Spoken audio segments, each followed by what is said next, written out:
नमस्कार मित्रों, मैं रत्नाकर मित्रपाठी आपका जस्टिस मंत्र में स्वागत करता हूं। आज लेके आया हूं एक महत्वपूर्ण टॉपिक जो आए दिन न्यायालयों में देखे जा रहे हैं। एनआई एक्ट 138 का मुकदमा क्या है, इसकी प्रोसीडिंग आइए समझते हैं पूरे वीडियो में। आइए स्टार्ट करते हैं आज का वीडियो। एनआई एक्ट में चेक बाउंस से संबंधित मुकदमे, अदालती कार्यवाही की संपूर्ण प्रक्रिया। मुख्य रूप से धारा 138 के अंतर्गत चेक बाउंस को अपराध माना गया है।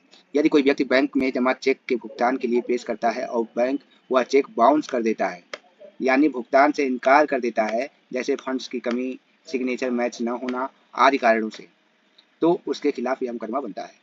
चेक बाउंस धारा 138 एक अपराध है जिसमें जुर्माना या 2 साल तक की सजा या दोनों हो सकते हैं। अदालती कार्यवाही की संपूर्ण प्रक्रिया। चेक प्रस्तुतिकरण और बाउंस होना। चेक पेश करने पर बैंक द्वारा चेक का बाउंस की सूचना यानी कि चेक रिटर्न मेमो मिलती है, जिसमें बाउंस के कारण का विवरण होता है। और यह जैसे ही विवरण प्राप्त होता है, जैसे ही सूचना आपको मिल जाती है, तो आपको जो सबसे पहला काम करना होता है कि 30 दिनों के अंदर जारीकर्ता को जो चेक जारी किया है उसे एक डिमांड नोटिस भेजनी पड़ती है। यह नोटिस रजिस्टर्ड पोस्ट या प्रमाणित माध्यम से भेजा जाता है ताकि डिलीवरी का प्रमाण मिले। नोटिस में चेक की राशि चुका देने को कहा जाता है। पैसे जमा करने का समय। नोटिस मिलने के बाद जारीकर्ता के पास 15 दिन का वक्त होता है कि वह बाउंस राशि जमा कर दे। यदि वह बाउंस 15 दिन में भुगतान नहीं कर पाता तो इसके बाद आप 30 दिनों के अंदर पेयी से संबंधित न्यायालय में धारा 138 के तहत आपराधिक शिकायत परिवाद दायर कर सकते हैं। कोर्ट की सुनवाई और परीक्षण। कोर्ट शिकायतकर्ता की वैधता की जांच करता है।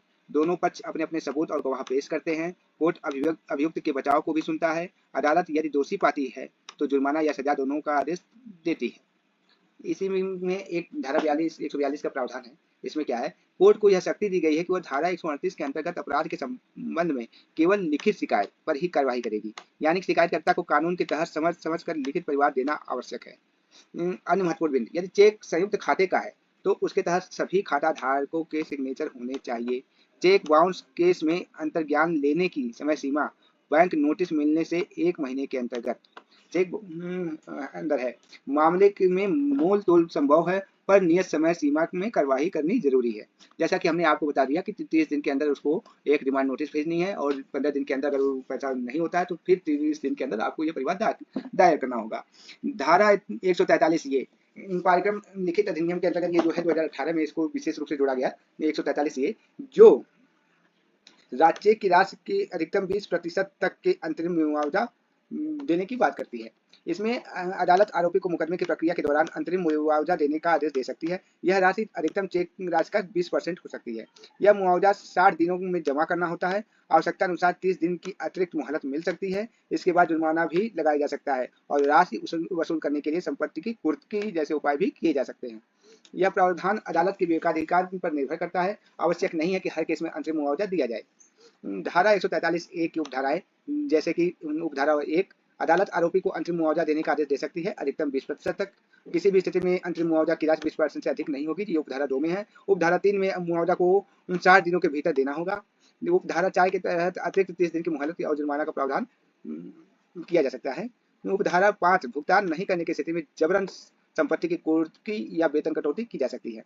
न्यायालय की विवेकाधिकार शक्ति। सुप्रीम कोर्ट ने स्पष्ट किया है कि अंतरिम मुआवजा देने के आदेश विवेकाधीन है, अनिवार्य नहीं है। अदालत आरोप तय होने और प्रथम दृष्टया शिकायतकर्ता द्वारा बनाए गए मामले की स्थिति को देखकर आदेश जारी करती है।